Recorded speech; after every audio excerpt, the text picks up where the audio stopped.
Superfine Yarn Company. I hand dye yarn and I try to make a wide array of colors for all sorts of knitters and all sorts of projects.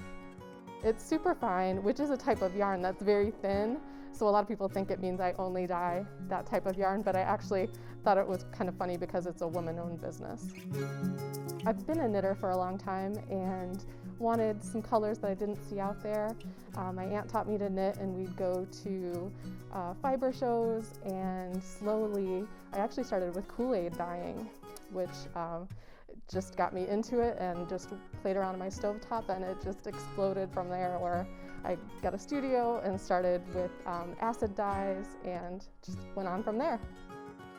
I don't spin the yarn myself. I work with different mills, and they have the yarn and send it to me in skeins, and then I put it in a pan with acid, and then I pour different dyes over it in different areas. You'll see there's multicolored ones, and then I put it in a bread proofer, and that heats it up and sets the dye to it so it's permanent.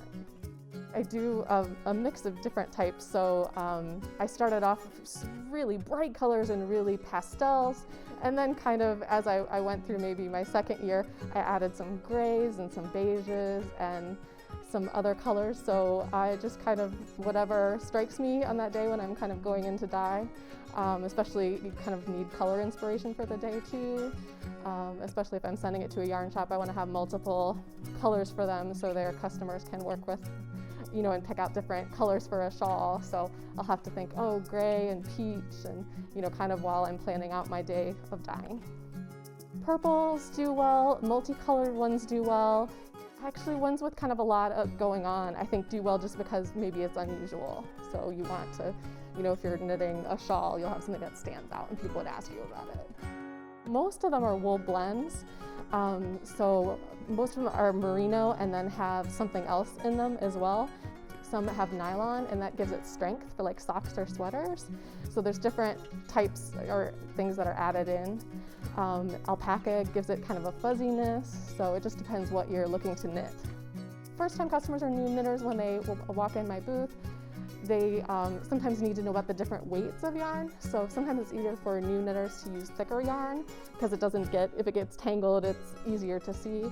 So, and then also what they're using it for. Sometimes if you're knitting a hat, you want different yarn than knitting for socks. So, you know, I can help them, you know, kind of guide them to choose the right yarn. Great thing about social media is people tag me and I can see what they're knitting. I just put up a few this week. People knitting socks, people knitting shawls, and they'll show me in their process, you know, how it looks. So, and then I sell at some local shops here. I see what their customers make. I think just because I've grown from such, you know, just working on my stove, that it is very special to me. I, you know, put a lot of my heart into it, and everything, as you can see, the process, there's a lot that goes into each step of it and a lot of planning. So I love, you know, every color that I put out is something that I love.